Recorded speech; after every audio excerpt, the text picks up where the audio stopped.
안녕하십니까. 지금부터 2025년 1분기 국내 화장품 업종 산업 동향 분석 발표를 시작하겠습니다. 이번 분기는 글로벌 K-뷰티 열풍에 힘입어 수출 중심에 괄목할 만한 성장을 이룬 시기였습니다. 발표는 다음과 같은 순서로 진행하겠습니다. 산업개요.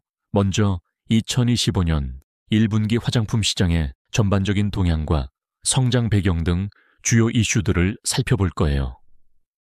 주요 기업 매출 현황. 다음으로 아모레퍼시픽, LG생활건강 같은 주요 기업들의 1분기 매출 실적을 비교해 볼 거예요. 상장 기업 주가 동향. 이어서 주요 기업들의 주가가 어떻게 변했는지, 또 시가총액 순위 변화는 어땠는지 알아볼 거예요. 매출 향상 특별 요인 분석. K-뷰티, 인기나 인디 브랜드의 성장이 매출을 어떻게 이끌었는지 그 특별한 요인들을 분석할 거예요. 시장 전망. 그리고 앞으로 하반기 시장은 어떨지, 지속적인 성장이 가능할지 전망해 볼 거예요. 결론 및 시사점. 마지막으로 전체 내용을 정리하고 기업이나 투자자에게 어떤 의미가 있는지 시사점을 짚어보면서 마무리할게요. 먼저 산업 개요입니다.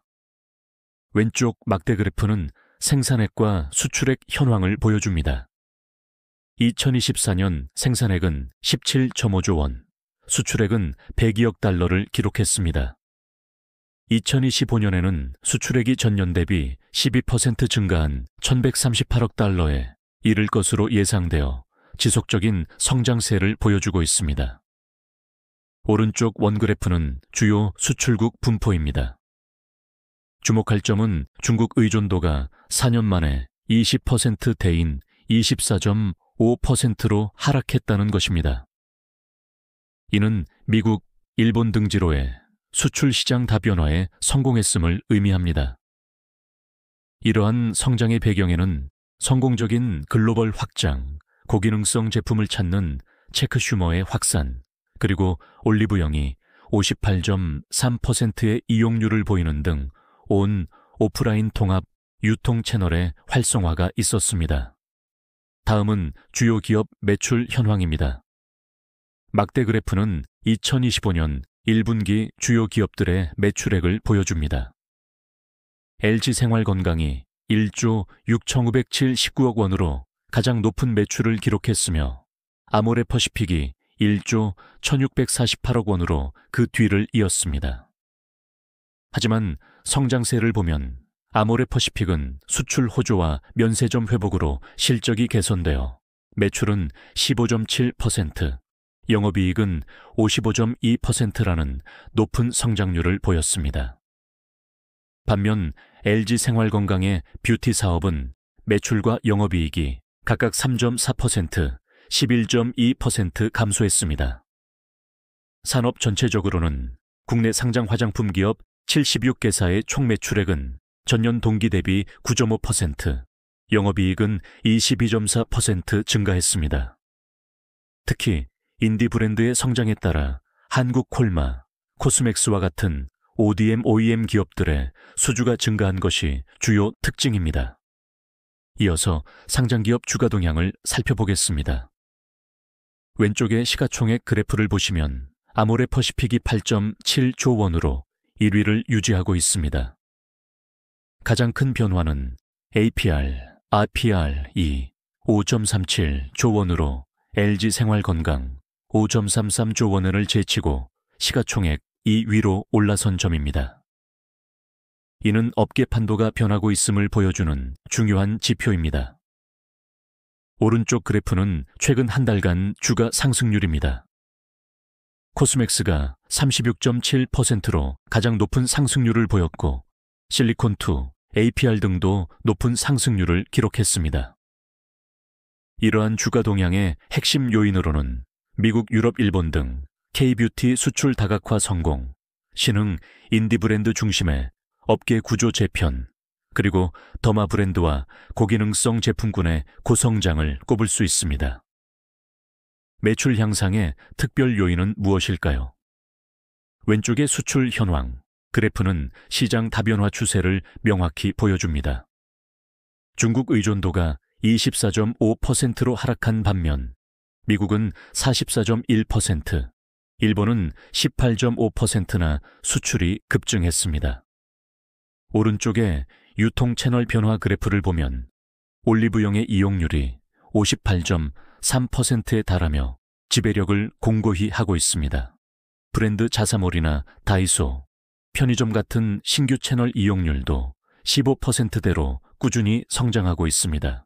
이러한 성장의 핵심 동력은 바로 인디 브랜드의 약진과 그에 따른 ODM, IM 산업의 호황, 유통 채널 다각화, 그리고 AI 기반 맞춤형 분석 같은 뷰티 테크놀로지의 도입입니다.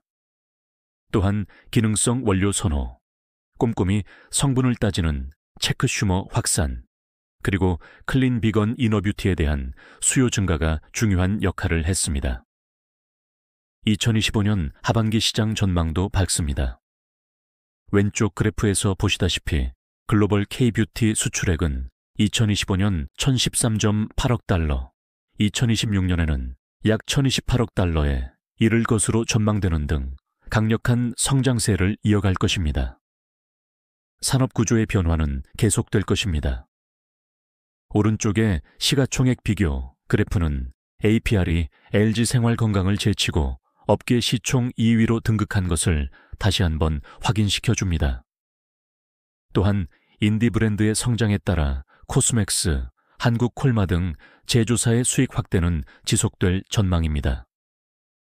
향후 성장 동력으로는 AI 기반 맞춤형 분석과 같은 첨단 뷰티테크, 2028년까지 2,480억 달러 규모로 성장이 전망되는 클린 비건 뷰티, 이너뷰티 시장의 성장, 그리고 다양한 소비층을 공략하기 위한 온 오프라인 통합 유통 전략이 핵심이 될 것입니다. 결론적으로 국내 화장품 산업은 1,138억 달러 수출을 통해 세계 3위 수출국 지위를 확보했습니다. 이러한 성장의 핵심 동력은 인디 브랜드와 ODM 기업의 급성장, 그리고 클린뷰티와 맞춤형 솔루션 같은 제품 혁신입니다. 기업 관점, 비중국 시장에 집중하는 등 글로벌 시장 다변화 전략을 강화하고 AI 빅데이터 기반 맞춤형 제품 개발에 속도를 내야 합니다. 투자자 관점, ODM, OEM 기업 및 인디 브랜드의 성장세에 주목하고 시가총액 재편 가능성을 염두에 둘 필요가 있습니다. 정책 결정자 관점, 화장품 수출 경쟁력을 지속적으로 강화하도록 지원하고 글로벌 규제에 대응하는 중소기업 지원을 확대해야 합니다. 앞으로는 미중 무역 갈등, 환율 변동 같은 리스크 요인에 대한 선제적 대응책을 마련하고 이너뷰티, 맞춤형 기능성 제품 같은 혁신 영역에 대한 R&D 투자를 통해 미래 성장 동력을 확보해야 합니다. 이상으로 발표를 마치겠습니다. 경청해 주셔서 감사합니다.